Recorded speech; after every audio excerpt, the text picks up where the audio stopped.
मधेसी दलकै नजिक रहेर देशको धेरैजसो आन्दोलनमा मधेसी पार्टीहरूको अगुवाईको आन्दोलनमा धेरै सक्रिय भएर धेरै आन्दोलनहरूमा काम गर्नुभयो। धेरै नजिकबाट आन्दोलनहरूलाई 62-63 को आन्दोलन, त्यसपछि 72 सालको सबभन्दा विश्वकै सबभन्दा ठुलो लामो सङ्घर्षशील आन्दोलनलाई धेरै नजिकबाट देख्नुभयो। अनि अहिले चाहिँ तपाईँ विदेश अमेरिकातिर तपाईँ बस्दै हुनुहुन्छ, केही दिनका लागि नेपाल आउनुभएछ। अनि आए लाग्दै फेरि नेपालको राजनीतिक अवस्था लथालिङ अवस्थामा रहेकोले अब यो देशको भविष्य कुन दिशातिर गइरहेको छ, अनि चाहिँ अब आगामी जुन देशको बागडोर छ, आगामी जुन राजनीतिक क्षेत्रहरू छ, मधेसदेखि पहाडसम्म हिमालसम्मको, अब कस्तो राजनीतिक कर्मीहरूको हातमा जाँदा देशको उज्जवल भविष्य हुन्छ, नभए अन्धकारतिर जान्छ? यसो छ नि योनीजी कि अहिले जुन वर्तमान अवस्था छ देशको, म आएको अमेरिकाबाट 2 महिना अहिले भएको हो। जुन अहिले वर्तमान जुन अवस्था छ, सरकारले जुन केपी शर्मा, विशेष गरी केपी शर्मा ओलीजीले जुन विभिन्न कालखण्डमा विभिन्न निर्णयहरू गरे यो देशमा, र सबभन्दा घोर निन्दनीय निर्णय यसपालि जुन संसद विघटन जुन अलोकतान्त्रिक तरिकाले जुन संविधानमा कहीँ उल्लेख नै छैन, संविधानको विपरीत जुन निर्णय गरेको छ, मतलब यसले के दर्शाउँछ भन्दाखेरि कि यो संसारमा, यो विश्वमा अहिले पनि तनासाहरू जिन्दा रहेछ। तनासाको विरुद्धमा दुनियाँमा कई ठाउँमा आन्दोलनहरू भएको छ, कई ठाउँमा विद्रोहहरू भएको छ, र नेपालमै तनासाहरूको विरुद्धमा, शासक वर्गहरूको विरुद्धमा मैले 14-15 वर्ष सङ्घर्ष गरेको हो। मधेसी मुद्दा लिएर देशको समानता स्वतन्त्रको लागि लडेको हो। तर पनि दुर्भाग्य छ कि अहिले पनि तनासाहरू र शासक वर्गहरू नेपालको राजनीतिकमा जिन्दा रहेको छ। र यो कुरा यो देशको जुन माधवजी र प्रचण्डजी र ओलीजीको विवादले समग्र देशलाई तहस-नहस गर्न मिल्दैन। यो कम्युनिस्टहरूको सिद्धान्त पहिलादेखि नै थियो। तपाईहरूलाई याद होला, माधवजी पनि प्रधानमन्त्री बन्दा कुर्सी छोड्न रुचाएको थिएन, जबरजस्ती कुर्सी छोड्नु परेको थियो। अलिकति प्रचण्डजीलाई राम्रो भन्न सक्नुहुन्छ, प्रचण्डजीलाई राजीनामा दिन भनेको थियो, राजीनामा छिटै दिनुभयो उहाँ। तर माधव नेपालजी प्रधानमन्त्री हुँदा उहाँहरूले राजीनामा दिन खोजेको थिएन। आजको डेटमा जुन सरकार, जुन अहिले वर्तमान अन्तरिम सरकार छन्, भनिरहेछन् चुनावबाट डराएको। चुनावबाट अहिले सडकमा घुम्ने नेताहरू चुनावबाट डराइरहेछ। चुनावबाट मलाई लाग्छ कसैले डर्दैन। चुनावबाट घाटा भनेको आउने नेकपाहरूलाई नै हो। तर सवाल के छ भन्दाखेरि चुनाव गराउनु महत्त्वपूर्ण विषय होइन। देशमा लोकतन्त्रलाई जिन्दा राख्नु, विधिको शासनलाई जिन्दा राख्नु, संविधानलाई जिन्दा राख्नु नै महत्त्वपूर्ण विषय हो।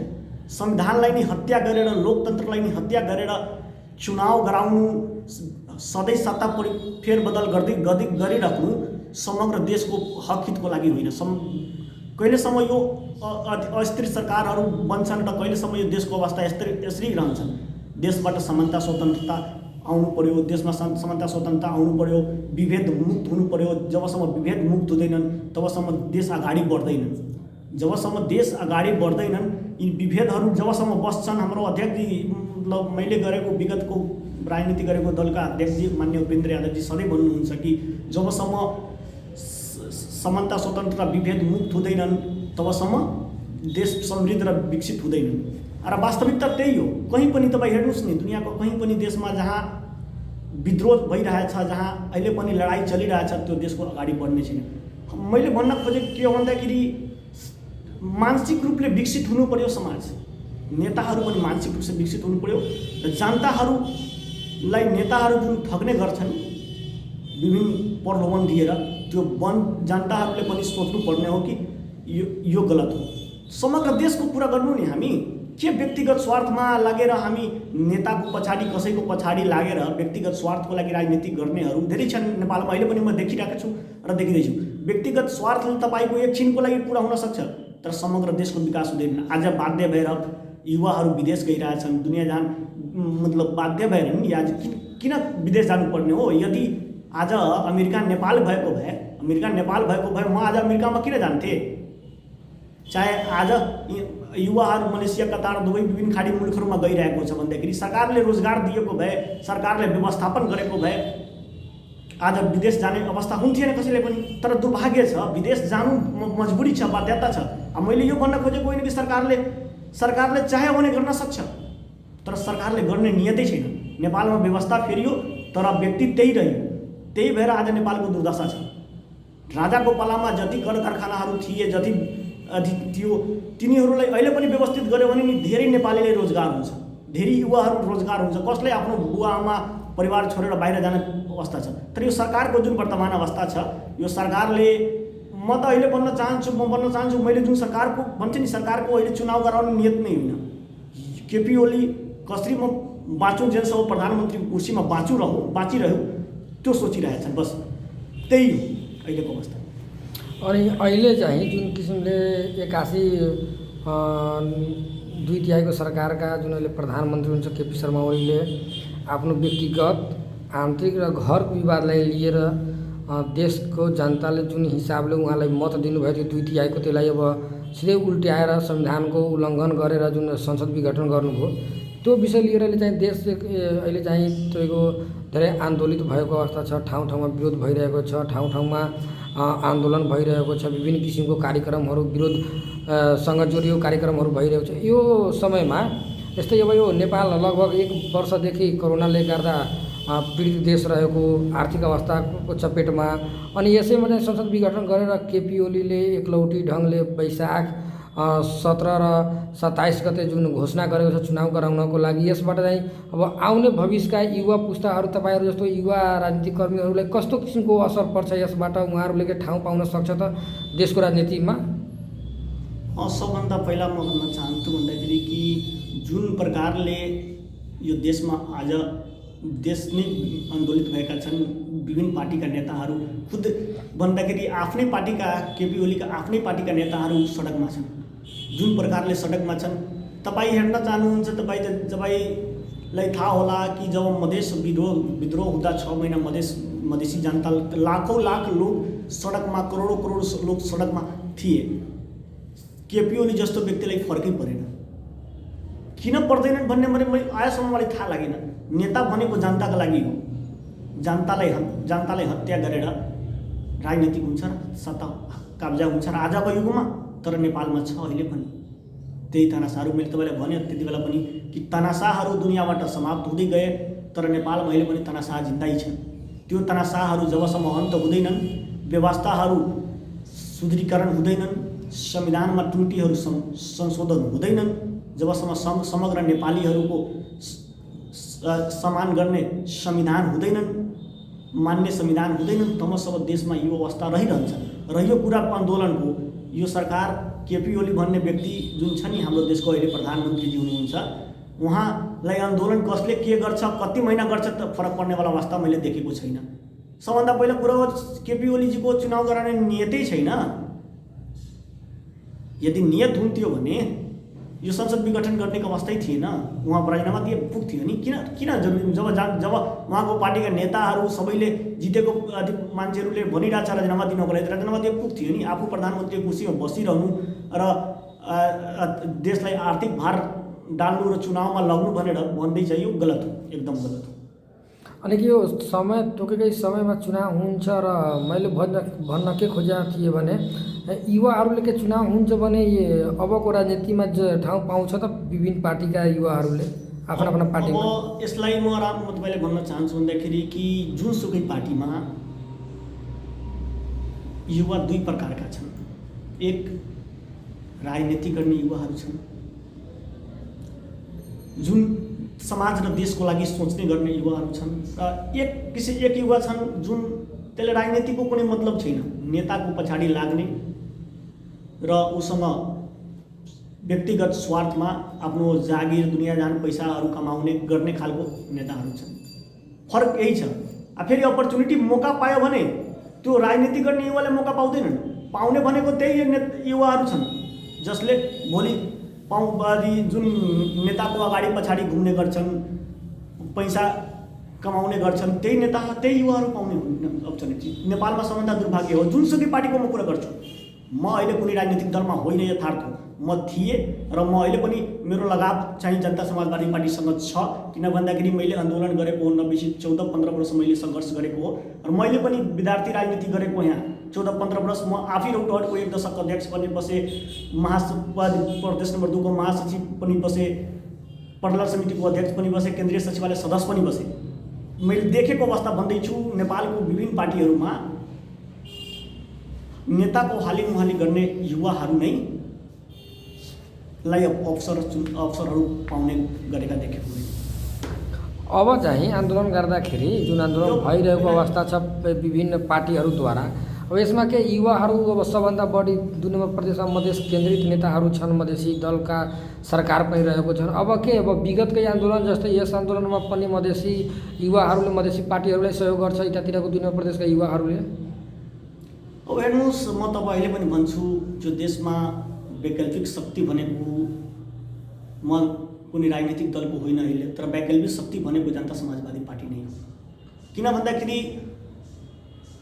आजसम्म यो देशमा सङ्घीय लोकतान्त्रिक गणतन्त्र आयो, विभिन्न मुद्दाहरूलाई आज यो जनताको माध्यमबाट संविधान बन्यो, विभिन्न मुद्दाहरू स्थापना भयो, विभिन्न कार्यहरू भइरहेको छ।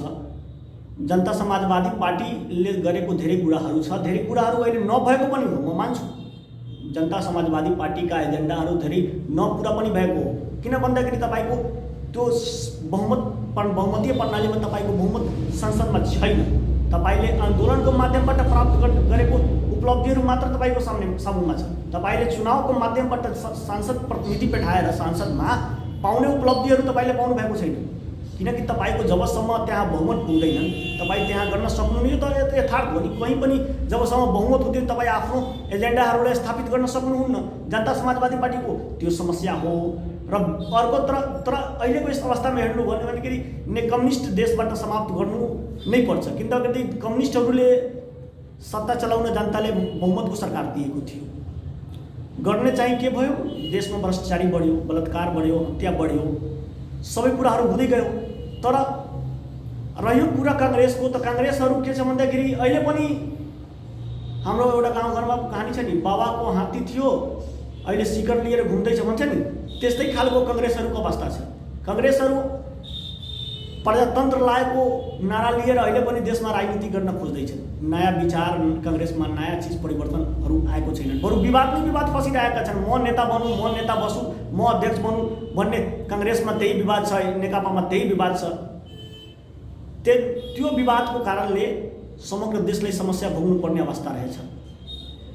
तपाईँको विवाद तपाईँ सुल्झाउनुहोस् नि, समग्र देशलाई किन तपाईँ त्यसमा फसाउनुहुन्छ? समग्र देशलाई फसाउनु तपाईँको अधिकार होइन। सबभन्दा ठुलो समस्याहरू छ र यो कुरा यो देशमा वैकल्पिक शक्ति जनता समाजवादी पार्टी नै अहिलेको नजरमा, अहिलेको अवस्थामा छ। अब चाहिँ जुन किसिमले अब तपाईँ 1 वर्ष जति अमेरिकामा पनि विश्वकै सबभन्दा ठुलो र शक्तिशाली देशको रूपमा अमेरिका जस्तो राष्ट्रमा बसेर काम गरेर त्यहाँका अनुभवहरू पनि बटुल्नु भयो। अनि त्यहाँको तुलनामा नेपालको राजनीतिमा कति किसिमको फरक, कुन प्रकारको फरक देख्नुभयो तपाईँले? कुन हिसाबले मूल्याङ्कन गर्नु? म त्यहाँ र यहाँको तुलना गर्न त पाइँदैन, तर त्यहाँका जनताहरू जुन छन् कन्सियस छन्।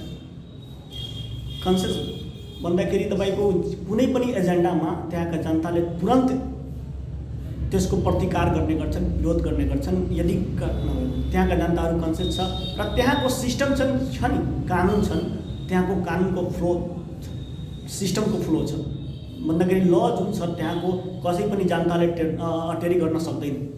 त्यहाँको ल व्यवस्थित छन्। ल व्यवस्थित हुनुको कारण देशमा शान्ति, समृद्धि र विकसित हुन्छन्। अमेरिकामा मैले बसेको अहिले 14 महिना हो, मैले अनुभव गरेको त्यहाँ मान्छेहरू सेल्फ डिपेन्डेन्ट छन्। त्यहाँ 18 वर्ष पुग्दै बुवा आमालाई छोडेर छोराछोरी आफ्नो गाउँमा आफ्नो व्यक्तिगत लाइफ जिन थाल्छन्, आफ्नो कमाउन थाल्छन् र बुवा आमाले पनि छोडिदिन्छन्। त्यहाँ त्यो अवस्था छ। एक हिसाबले त्यो भन्दाखेरि त्यो सेल्फ डिपेन्ड हुनु राम्रै हो, तर हाम्रो समाजले त्यो स्वीकार्दैन नि। किनभनेदेखि हामी हाम्रो समाजले बुवा आमालाई सबै दिन मानेको हो, त्यो स्वीकार्दैन। तर त्यहाँ जुन व्यवस्था छ, व्यवस्थाको एकदमै राम्रो प्रयोग छ। अब अर्को कुरा गर्नुहुन्छ भने त्यहाँ त सरकारले लकडाउन कोरोनामा सरकारले पेन्डेमिक अनइम्प्लोइमेन्ट एसिस्टेन्टहरू पास गरेका थिए, अनइम्प्लोइमेन्टको पोजिसनहरू पास गरेका थिए, जुन नेपालले अहिले 20 वर्ष 50 वर्ष सोच्नै सक्दैनन् मान्छेहरूले। जुन किसिमले सरकारले त्यहाँको नेपाली भन्दाखेरि एउटा मान्छेले 20 लाख 25 लाख पाएको छ त्यहाँ अनइम्प्लोइमेन्ट, पेन्डेमिक अनइम्प्लोइमेन्ट 4 महिना घरमा बसेर। त्यहाँको तुलना गर्ने हो भने त त्यसले मिल्दैन। राजनीतिक बहस मैले गर्थ्यो, राजनीति त्यहाँको तुलना र यहाँको जस्तै अब अन्य देशमा अन्य ठाउँमा अब जस्तै बुढापाकाले राजनीति गर्न नपाउने, दुई कार्यकाल पार्टीका अध्यक्ष वा मुख्य पदमा जाँदाखेरि उहाँहरूले अब त्यो त्यही पदमा लड्न नपाउने, त्यहाँ अब अरूलाई त्यहाँ के अरे मौका दिने अवसर दिने। तर हाम्रो देशमा त अब त्यो 60 वर्षको बुढा नेता राजनीतिक कर्मीहरू पनि पार्टीका अध्यक्ष भएर बस्ने, अनि आफू चाहिँ युवा नेता भन्ने, अनि युवाहरूले चाहिँ त्यो मात्र झोला बोकाउने जस्ता क्रियाकलाप त्यहाँ छ कि छैन, मैले त्यो सोध्न खोजेँ। त्यही त मैले त्यो बिर्सेँ। म तपाईँलाई भन्छु, वास्तविकमा भन्यो भने त्यहाँ जुन छ नि एउटा सिस्टम, 2 वर्ष राष्ट्रपति बन्न पाउने, 2 टर्म मतलब राष्ट्रपति बन्न पाउने, यहाँ त्यो सिस्टम छैन। त्यो राम्रो हो भन्दाखेरि आउँदो पुस्ताहरूलाई मौका पाउने हो, आउँदो पुस्ताहरूलाई मौका पाउने हो। यो देशमा पनि राजनीतिक जसरी राजनीतिकमा उमेरको हदबन्दी हुनुपर्ने अवस्था हो। यहाँका नेताहरू हेर्नुहुन्छ भन्दाखेरि मर्नुजेलसम्म कुर्सी छोड्न चाहँदैन। आप हेरे हेर्नुहोस्, आफ्नै देशको प्रधानमन्त्री उहाँ अहिलेसम्म पनि कुर्सी छोड्न रुचाएको होइन। त्यही हो, अरू मात्र अमेरिकामा होइन, विश्वको विभिन्न ठाउँहरूमा हेर्नुहुन्छ भने नि धेरै जस्तो मुलुकमा त्यहाँ उमेरको हदबन्दी छ। युथ जेनेरेसनहरू आउने गर्छन् राजनीतिकमा, प्रत्यक्ष राजनीतिकमा, र अनि देश समृद्धितिर जान्छन्, काम गर्ने गर्छन्। भन्दाखेरि जोस जागर उमङ्ग भएको शक्ति भनेको युवा हो। युवाले काम गर्न इच्छा राखेको हुन्छ, काम गर्न चाहन्छ, तर तिनीलाई नै नेपालको राजनीतिमा व्यय गरेको छ। म तपाईँलाई पहिला नि भनेको राजनीतिकमा धेरै नै पीडामा छ। 2 प्रकारको युवाहरू छ, त्यही भएर होला, या पार्टीका नेताहरू आफ्नो पद कुर्सी नछोड्न रुचाएको होला। म भन्न चाहन्छु कि जसरी हाम्रो देशका नेताहरू अहिले बुजुर्ग 60-70 वर्ष पुगिरहेछन्, उहाँहरूलाई प्रत्यक्ष राजनीतिबाट राजीनामा दिएर सल्लाहकारको भूमिकामा युवा पिँढीहरूलाई अगाडि बढाउनुपर्छ। युवा पिँढीहरू अगाडि बढ्ने, काम गर्ने मौका दिनुपर्दछ। तिनीहरू समग्र देशमा घुम्छन्, समग्र देशमा जान्छन्, जनताको माझमा जान्छन्, जनताको वास्तविक समस्यालाई बुझ्ने गर्छन् र बुझ्छन् र काम गर्छन्, किनकि उसमाथि जोस जागर उमङ्ग हुन्छन्। त्यो आवश्यकता छ देशमा। अनि अब अन्तमा यो बताइदिनु, तपाईँले अब धेरै लामो समयसम्म मधेस आन्दोलनसँग, मधेसी पार्टीसँग जोडेर धेरै किसिमका कार्यक्रमहरूमा सक्रिय भएर गर्नुभयो। अब चाहिँ अब देशका युवाहरू त्यो जुनसुकै पार्टीको किन नहोस्, अब उनीहरूले कुन किसिमको हक अधिकार आफ्नो पार्टीभित्र चाहिँ खोज्नु पर्यो र देशलाई समृद्धितिर लग्नु पर्यो? सबभन्दा पहिला म यो भन्न चाहन्छु कि युवाहरू जुन छ नि, जुनसुकै राजनीतिक दलमा होस्, त्यहाँ आफ्नो कार्यकारी भूमिकाहरू निर्वाह गर्ने पार्टीमाथि दबाब दिनु पर्यो। कार्यकारी भूमिका भएपछि काम गर्ने मौका पाइन्छ, र काम गर्ने मौका पाइन्छ। मलाई म पूर्ण रूपसे विश्वास छु कि तपाईँहरू काम गर्न सक्नुहुन्छ, तपाईँहरू इमान्दार हुनुहुन्छ, जनताको बिचमा तपाईँहरू राम्रो इमान्दारीपूर्वक काम गर्न सक्नुहुन्छ, कुनै जुनसुकै पार्टीका युवाहरू। तर कार्यकारी भूमिकामा आउनु पर्यो। नेताको पछाडि लागेर नेताले तपाईँले दबाउँछ, सधैँ दबाउँछ। कसैले आफ्नो इच्छाले दिन चाहँदैन। प्रधानमन्त्रीको कुर्सी केपी ओली अहिलेको अवस्थामा दिन चाहिरहेको छैन त तपाईँले कसले दिन्छ? तपाईँले आफै गर्नुपर्छ, तपाईँले आफै माग्नुपर्छ र आफै छिन्नु पनि पर्छ। कसैलाई दिँदैन। दिने भएको भए ओलीजी राजीनामा दिइहालेको हुन्थ्यो, संसद विघटन गर्थेन। त्यही भएर तपाईँलाई भन्छु कि तपाईँ आफै दबाब बनाउनुहोस् र आफ्नो तरिकाले त्यहाँ पार्टीमा प्रभाव बनाउनुहोस् र पार्टीको कार्यकारी भूमिकाहरूमा, देशको कार्यकारी भूमिकाहरूमा आउनुहोस् र देशलाई अगाडि बढाउनुहोस्। देशबाट समानता स्वतन्त्र लाउनुहोस्, विभेद मुक्त बनाउनुहोस्। समाज आफै विकसित हुन्छ। नेपालले चाहे भने धेरै कुरा गर्न सक्छन्, तर नेपालको राजनीतिक व्यवस्था सुदृढीकरण छैन र देशका नेताहरू त्यस्तो अवस्थामा छैनन्। देशका नेताहरू त्यही रहे, व्यवस्था बदलिए पनि देशका नेताहरू त्यही रहे, जुन राजाका पालामा थिए, जुन राजाका चक्री गर्थे आज त्यही नेताहरू आज पनि सत्तामा हाबी छन्। त्यही भएर आज देशको अवस्था छ। तपाईँहरू आउनुहोस्, अगाडि बढ्नुहोस्, म पनि आउँछु। म कुनै कारणवश बाहिर गएको हो, म पनि तपाईँहरूको साथ आउँछु। यो ढुक्क भएर बस्नुहोस्। म यो छोडेर जाने भएको होइन। मैले एउटा परिस्थिति अनुसार मैले आफूलाई विकसित गर्न म अहिले त्यो लायक थिएन, जुन लायक मैले नेपालमा राजनीति गर्दा तपाईँहरूलाई दिन सक्थेँ। त्यही भएर मैले आफूलाई विकसित गर्न, विभिन्न प्रक्रियाले आफूलाई डेभलप गर्नको लागि म अमेरिका गएको हो। हुनसक्छ तपाईँहरू भन्नुहुन्छ आफू अमेरिकामा गएर मौज मस्ती गरिरहेछन् र अरूलाई सुझाव दिइरहेछन्। त्यस्तो तपाईँहरू नसोच्नु होला। म त्यहाँ मौज मस्ती गर्न गएको होइन। म त्यहाँ अनुभव र अध्ययन गर्न गएको हो र विभिन्न कुराहरू सिक्न गएको हो, जसले भोलि आएर नेपालमा म विकसित भएपछि समाजलाई विकसित गर्ने प्रयास गर्छु। म भोलि फर्किन्छु राजनीतिकमा। ढुक्क भएर बस्नु होला तपाईँहरू। हस् त, तपाईँ धेरै आफ्नो अमूल्य समय आज चाहिँ जुन दिनुभयो त्यसको लागि प्रकाश भाइ मधेसी तपाईँलाई धेरै धन्यवाद छ। धन्यवाद तपाईँलाई पनि। तपाईँ आफ्नो रिपोर्टर क्लब्समा बोलाउनु भयो र मेरो 2 शब्द राख्नको लागि मौका दिनुभयो। त्यसले तपाईँलाई धेरै धेरै धन्यवाद र रिपोर्टर क्लब्स परिवारलाई पनि धन्यवाद।